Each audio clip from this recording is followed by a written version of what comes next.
I'm Henry. And we we're are the Butcher Babies, and you're watching Fret 12.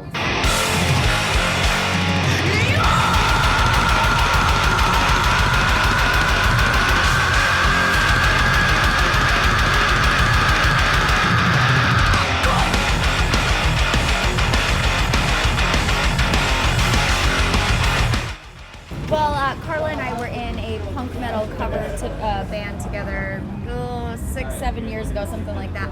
And we did that for a while, but we wanted to do something original, something heavy, so we quit that band and formed Butcher Babies. And we were all, with the boys, all of us were mutual friends. Right.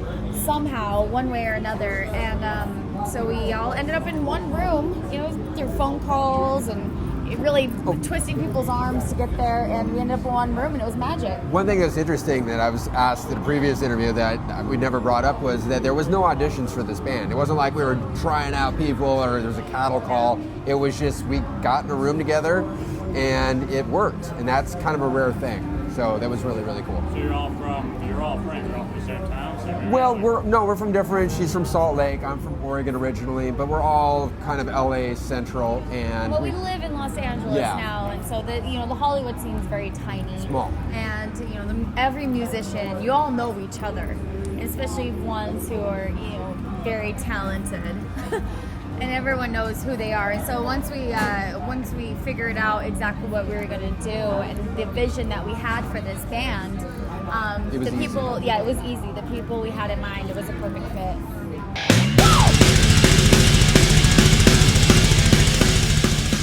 Metal. They said, we want to do something really, really heavy. And I had been in a pop band doing very simplistic pop songs, and a mutual friend of ours contacted me and said, hey, Heidi and Carla, because I knew Carla and I knew Heidi as well, wanted to do something really, really heavy. They wanted to do a metal project, and I said, well, how heavy are we talking? And they were like, really heavy. No one really believed us. I didn't believe them. And I was like, you can write whatever you want. And I'm like, done. I've got riff score. Let's do this. So.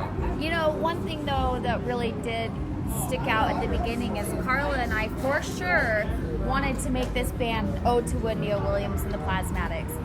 This is where the Butcher Babies started, obviously, with the name Butcher Babies. And if you didn't know that, shame on you, shame on you. Butcher Babies is one of the singles from Wendy Williams and the Plasmatics. When Carla and I used to cover that song, loved it. And the attire from Wendy Williams, the nipple tape, all that came from Wendy Williams. The band was an ode to her, still is an ode to her. She started a movement that none of us would be here if she hadn't started that. Females in metal where, they just don't give a fuck. They're out there doing what they want regardless of what someone tells them they're supposed to be, what they're supposed to look like, how they're supposed to dress, what they're supposed to do with their lives. They're supposed to be in the kitchen, that kind of shit. And she really defied all odds and went out there and proved that females can do it better than dudes sometimes, So it was we were really inspired by her. We really wanted to make sure that this band emulated what she started.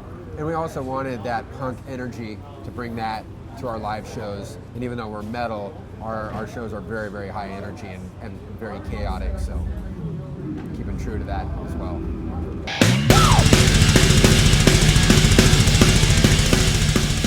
Super easy.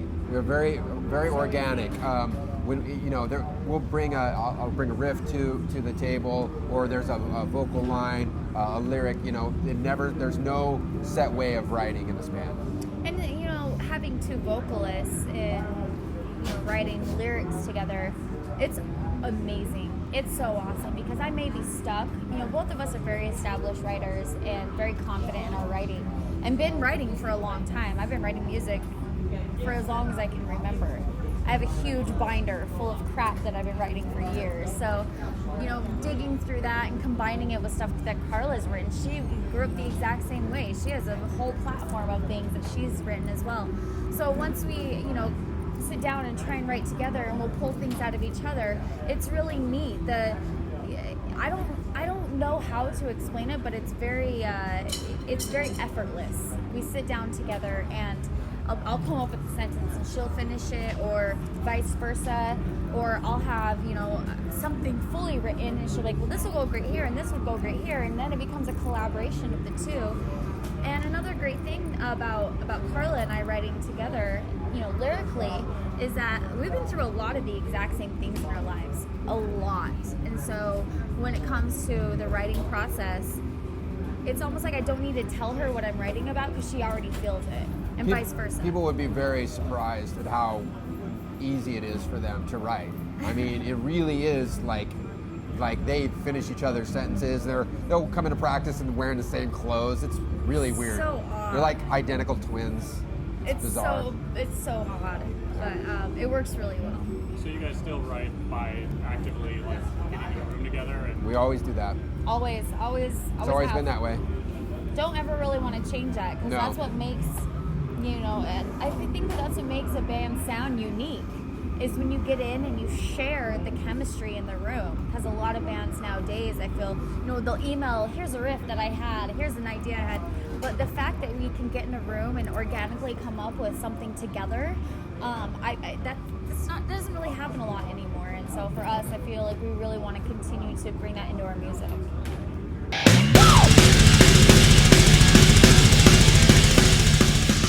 Yeah, using Ibanez guitars. I've got a pedal board with a lot of MXR pedals that I'm not using currently just because I'm too busy running all over the stage and I just don't have time for it. I've used flange digital delay. I have a Zach Wild Wah that I haven't touched at all. But I'm using a Mesa dual rectifier, which I had since high school, and I took that out on the Manson tour. I actually used it on the album, which is interesting because our producer Josh Wilbur had every boutique amp you could imagine and tested all of them, and nothing stood up to the dual rectifier. So I was like, I gotta keep it. So brought it out on tour, and the cabinet that I use is a Marshall with the George Lynch Redline speakers, and I think vintage 30s. So there's 2 and 2.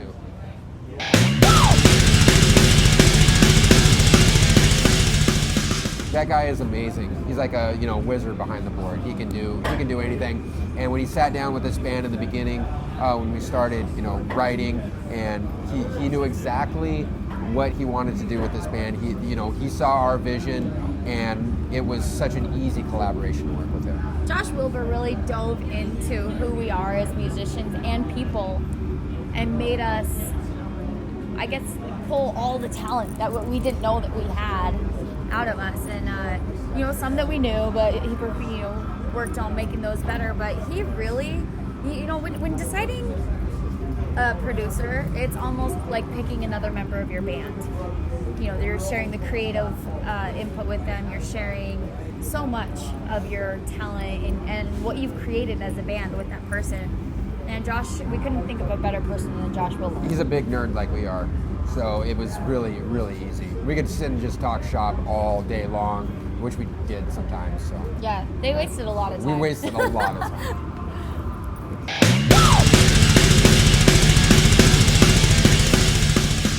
Dunlop picks. Dunlop has been really, really good to us. Love them. Strings, Dunlop as well. On those strings, since I'm using H string, everybody asks me, what tuning are you using? So it's basically standard tuning, dropped a half step, and then a low B flat and a low F. And the F is a 74, and the B flat is a 58. And yeah, that's how I get my sound.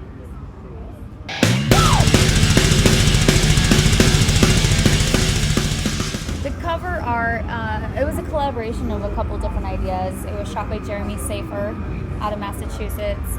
He shot it with this kid, Aiden, who came to the show. Talented. He came to the show a few shows back, and it was so weird because we'd never met him. And he walks up, and we're like, ugh. They're like, this is so weird because we've only seen pictures of him being all freaky. He is Goliath.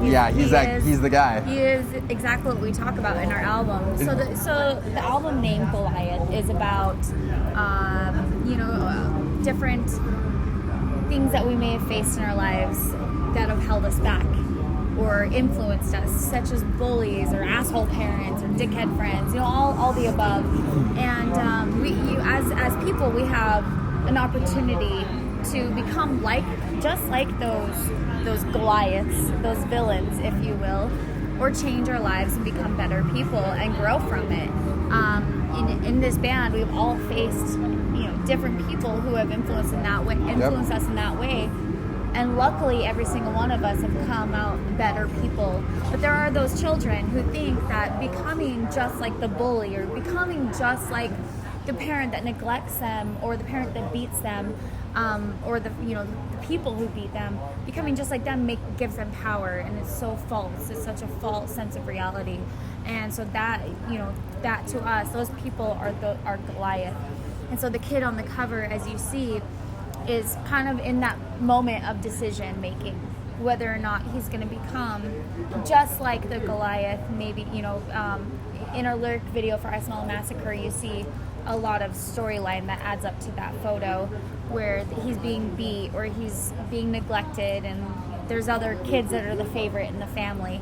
And he can either take it out on his parents or take it out on other people, or grow from it and realize that he's an individual regardless. And so he, right then, in that moment, he's standing there looking at his parents' decision making.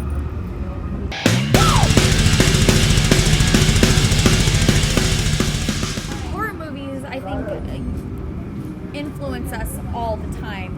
This band started as writing about things that we are afraid of, things that you may have nightmares of. But there are 2 songs on the album that are about serial killers, and there were movies about these serial killers by any means, but there were stories, and we read up and we researched and really dove into the stories that were created after these serial killers. And for us, that was really a really neat experience to kind of put yourself in the mindset of what might be going through the serial killer's mind or the victim's mind. The Grim Sleeper, the song on the album, is a very particular one because it has from the mindset of the killer and then the mindset of the victim as well, and it goes back and forth between the 2 vocalists for it. And to us, we're very proud of that song, and it was very interesting writing it because as you dive in and you learn more and more and more about how normal this motherfucker was,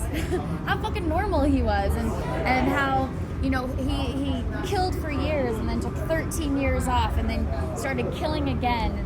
And it's very interesting what might go into somebody's psyche with that shit. So for us, it was really interesting to put ourselves in that situation. And also visually, with our band, Rob Zombie was definitely a big influence in his movies. And, we watch those movies and we love the look and feel of that. And we've kind of, incorporated that into a lot of our live set.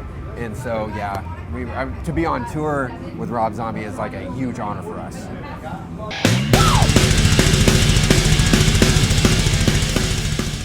The crowds, I mean, even today was just like, we walk out there, we're just like, it's shocking, like how crazy and how large the crowds are. And we couldn't be happier. So every day, that's like the highlight of our day.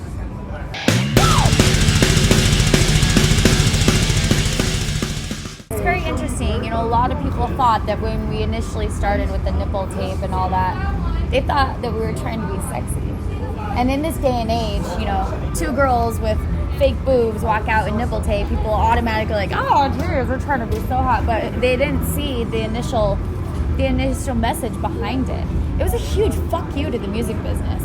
The music business nowadays has been so corporate and so I guess cookie cutter, if you will, in what's allowed and who you're supposed to be. It totally lost the individualism and the what it was based off of, being yourself and being creative. It's completely lost in the music business. And so when we started this, we wanted to just be like, fuck you, we're gonna do this regardless of that. And that's where it started. We weren't going out there trying to be sexy by any means. I couldn't give a fuck about that. I'll go out there and I'll look like me every day. I don't care about that. I'll walk out in a fucking muumuu. I don't give a fuck. It's not about that to us. To us, it's about going out there and going balls to the wall and being ourselves. And that's what we do every single day. So when people say, how does it feel to be, out there as one of the hottest chicks in metal? Well, cool, thanks. I guess we weren't the kids that were, prom king, queen, homecoming queen, and queen, whatever. Here, we weren't those Except kids. on Mayhem. Except on the Mayhem. You was which prom I was king. prom king. So the nipple tape got you that at least. Yeah. But just kidding. But for us, that's not what we're about. We're not, it's cool, and thank you so much for looking at us that way. But that's not what we're here for.